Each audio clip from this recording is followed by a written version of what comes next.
Continuing with our conversation from the last video, Professor Aieta was in the middle of talking about one of his memories from his first year teaching here about a student strike. The cause, as it were, was a blend. The trustees at the time had made the determination that 5 faculty members should be terminated, and the students did not agree. Plus, this was during Vietnam, and Nixon had decided to bomb Cambodia.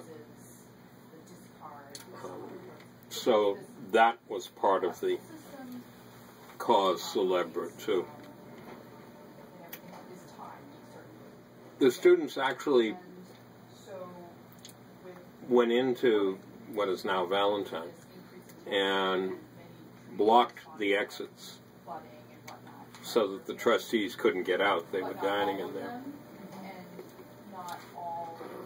And they issued their complaints in writing, as well as vocally, yelling at the trustees. It was just so delightful. So that's another memory.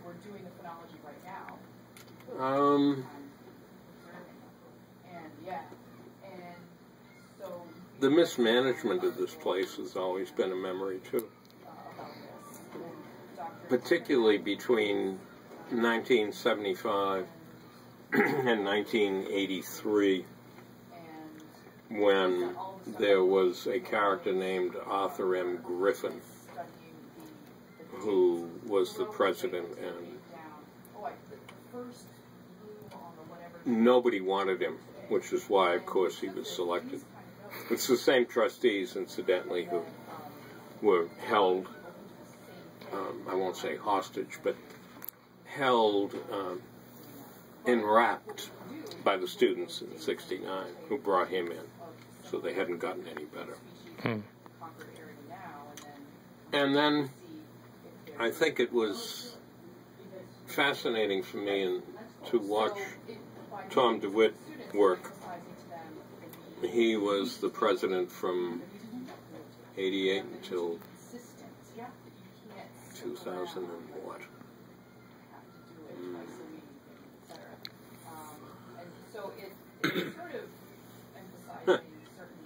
Don't get old. I think 2000.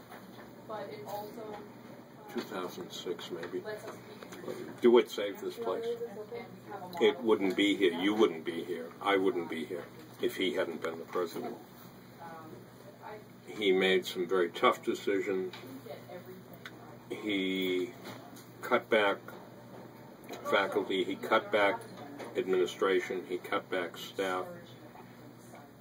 And he commented that his whole intention in doing this was to restructure the place financially and to try to revivify it, as it were, to make it come alive. He made the place 4-year, which was, again, exciting. And he made it co-ed, which, interestingly enough, improved the quality of female students that we had. I can't say much for the males who first came, but I can't say much for males anyway, generally. But Tom was also honest, and this was one of the nice things about him. He said, look, your salaries are terrible, and I can't do anything about that because we're coming close to not existing. We had fewer than 400 students at one point. Far fewer. So he managed to put it back together again. And watching him work,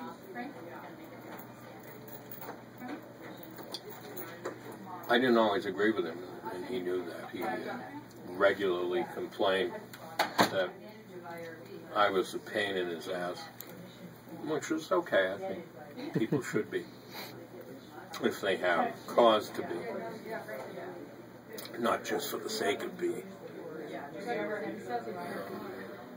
But he was perfectly qualified to do this job. He had a PhD in, of all things, history from the University of Virginia. And he had an MBA from BU. So what could be a better combination? He's an academic, but he also had the business experience to do it and the training to do it. He didn't just luck into it or fall into it. And he had the doctorate in the discipline, not something silly like an online degree, which you can get, unfortunately, these days. I would also say that probably watching Kate O'Connor work as the, well, originally Dean of Admissions, but now the VP of Enrollment Management. She's done a remarkable job. And between her and Tom, LaSalle exists for those reasons. Wouldn't without, definitely without Tom, and probably not without Kate either. So that's been my joy, as it were, in watching. There are sorrows too, but that's been, I mentioned one.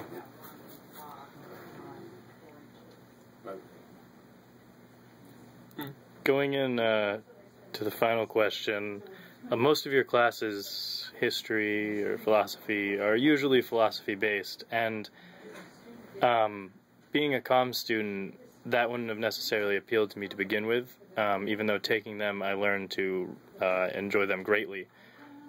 Why should your classes appeal to comm students? Why should they take them? Nobody should take my classes. They're an abject waste of time. Nothing ever gets accomplished in them.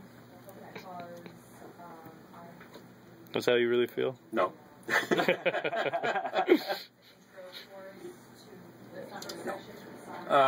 Why? Because I would think comm students would want to think.